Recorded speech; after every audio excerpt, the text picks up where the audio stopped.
Hi, everybody. I'm Brittany Lewis, a breaking news reporter here at Forbes. Joining me now is pollster Bob Ward of the firm Fabrizio Ward. Bob, thank you so much for joining me once again. Glad to be back, Brittany.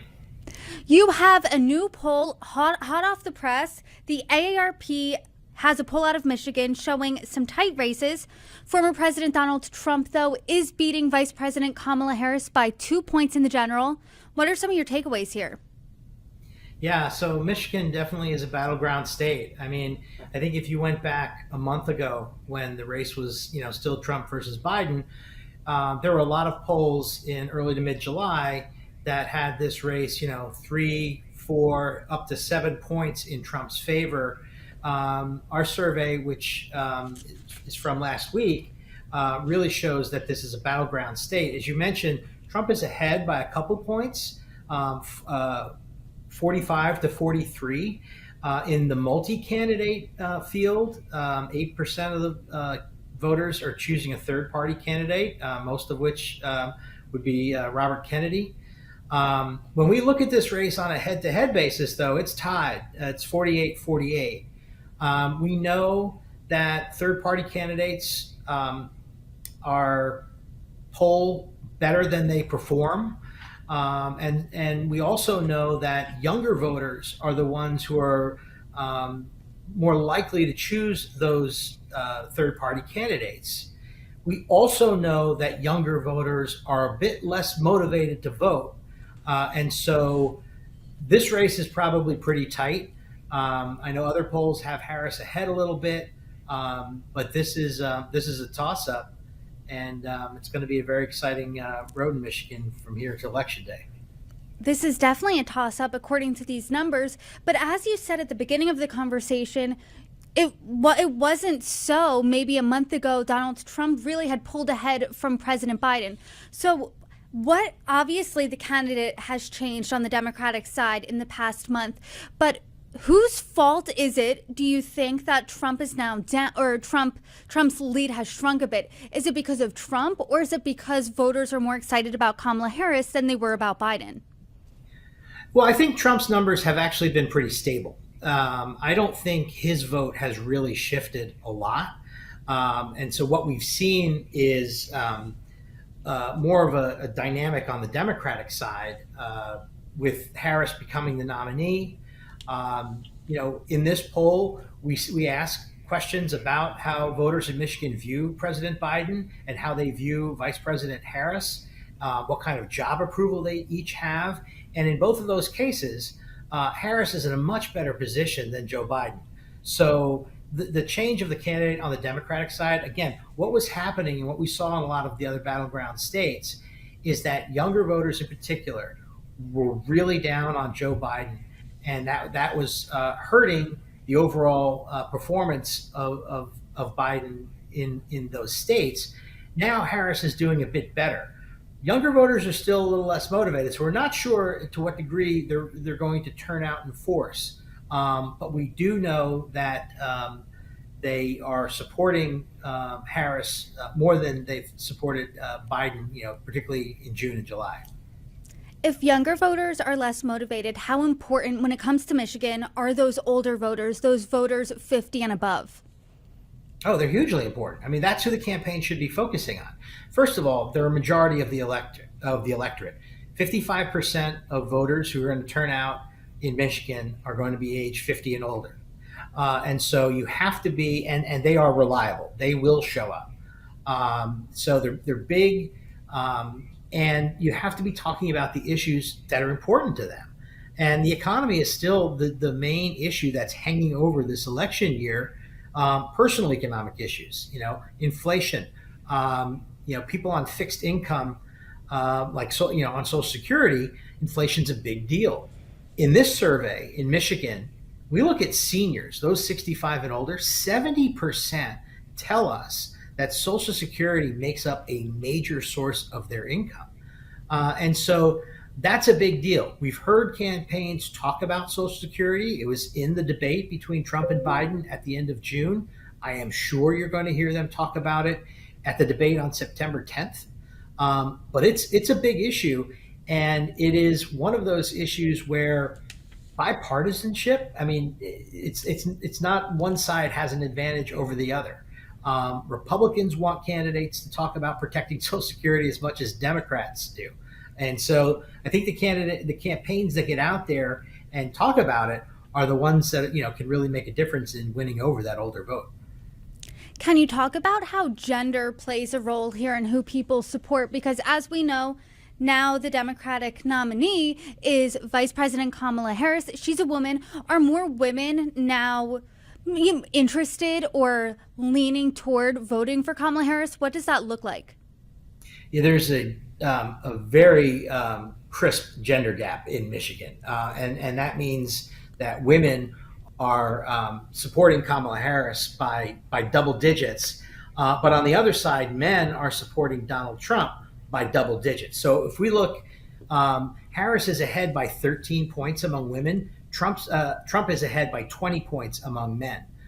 So there is, that's a net 33-point gender gap between them. That's significant. There has been a gender gap in a lot of these states, and I'm sure the gender gap pre-existed Harris joining the top of the Democratic ticket. But there's no question that she's got a lot of support from women in this state. 51%, a clear majority of women are supporting her. And that gender gap persists in the Senate race as well. Okay, and you do have a woman. So there's an open seat in Michigan. Debbie Stabenow is not running for re-election, and the primary just happened in Michigan. We went in the field the day after the primary. Alyssa Slotkin, Congresswoman, is the Democratic nominee, and Mike Rogers, Congressman, is the Republican nominee. And in that race, we see a 3-point edge for Slotkin. But there's also a gender gap. So Slotkin's up 16 points among women, where Rogers is up 11 points among men. So Michigan is producing a pretty significant gender gap here. It's also producing a ticket split, if I heard you correctly there, because Donald Trump is up 2 points. Alyssa Slotkin, she's the Democrat, she's up by 3. So can you talk about how prevalent ticket splitting is in Michigan and why you're seeing that? Absolutely. So Michigan doesn't register by party. And so we asked voters, how do they self-identify themselves? Do you feel like you're a Republican or a Democrat? And we have a really big swath of independent voters in Michigan. 35% of our sample identify as either independent or unaffiliated. In it and the presidential races, those who identify as Republican or Democrats are pretty well consolidated behind their party's candidates. And what you're seeing is a pretty big difference among that independent voter. So in the presidential race, for example, Harris has got a 2-point edge over Trump among independents, 39 to 37. A lot of those independents are flirting with voting for third-party candidates, 17% of them, and a bunch still undecided. If you look at the Senate race, here, Slotkin is winning by 15 points among independents. She's at 50% to Rogers' 35%. So in that middle of the electorate, there absolutely is a lot of ticket splitting going on. And we're seeing this among older voters as well, those who are going to absolutely show up. We have 2 presidential ballots in this survey. We've got a generic congressional ballot, and we've got the Senate race. So 4 times people can choose whether they are voting Republican or Democrat. And you look at straight ticket Republican voters, set those aside, and straight ticket Democrat voters, set those aside. 16% of older voters are jumping around. They may be undecided here, or a third party candidate, or voting for a Republican and then a Democrat. That's a lot of older voters who are in play. Do you see this? Is this common in other battleground states? This swath of people that are jumping around and still thinking about jumping around 2 months out? Yeah, in fact, we have seen this. So if you look at the battleground states, Pennsylvania, Trump is ahead, it's closer now. But when we were polling Trump-Biden, we saw Trump ahead, but also Democratic Senator Bob Casey was ahead.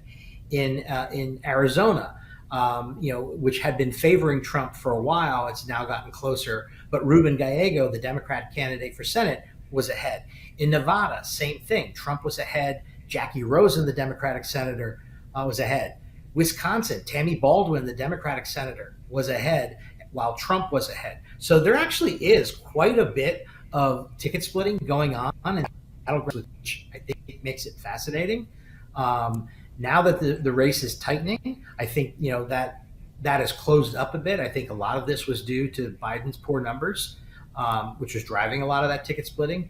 But here we can see that this is a very close presidential race, but there's still a good number of voters, not quite lining up along party lines as we somehow have become expect in today's politics. It's no secret that this election is coming down to those key swing states. Michigan has 15 electoral votes up for grabs. It is a battleground state. Is Michigan a must-win for the presidential candidates? So I don't think it's as big as a must-win as, say, a state like Pennsylvania, which has a bit more electoral votes. But the blue wall of Pennsylvania, of Wisconsin, and Michigan, yeah, these are hugely important states. We've got a remade presidential election going on now that Harris is on top of the ticket. A month ago we were talking about a map expansion for Republicans. We heard Minnesota and New Jersey were in play. Well, throw all that out, and now we're back to the battlegrounds being real battlegrounds. And we're looking at other states like, is North Carolina in play? And so, I think it is an interesting state of affairs right now in the race, in that it's tight, it's tightening. And with the Democratic convention coming up next week, where we stand come Labor Day might look a little different than where we're standing today. It's been about 3 weeks since Vice President Kamala Harris has been the top of the ticket. And I am curious as a pollster, because now there's been some time for that to be baked in. Not that much, but it's not as big of a shock as it was 3 weeks ago.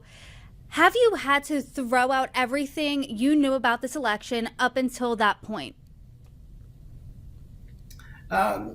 Yes and no. So obviously it was a massive change, and a lot of what was driving the story of the 2024 election was about Joe Biden. So I don't think things have changed considerably for Trump. He's had the numbers have been pretty stable, and he's gone through tumult as well with the attempted assassination, but his numbers actually have been pretty stable. And one of the things that remains true in this poll that we've seen in other polls, even when it was Trump versus Biden, is in a lot of these battleground states, Trump's job approval, his retrospective job approval, has been over 50%. And it's so that has stayed. But on the Democratic side, yes, you had to throw things out. You even had to throw things out about how people viewed Kamala Harris, because she is getting a completely new introduction to the electorate that didn't exist before. There's so many people now who have seen her on a much broader stage that those numbers had to be thrown out. So yeah, it's a new race, and while it hasn't changed, like I said, in Michigan, Trump was maybe ahead 3 to 5 points a month ago, and now he's ahead 2. That little movement in a battleground state is a big deal. Whether or not these third parties actually materialize something is a big deal, and that chapter has not yet been written, because a lot of these states have not finalized who's going to be on the ballot. So yeah, it's a whole new race for sure. In this election, it feels like little movement in these battleground states is certainly seismic. But Bob Ward, thank you so much for coming back on, per usual, breaking down your numbers with us. I appreciate the conversation and hope you can join me again soon. Thanks for having me.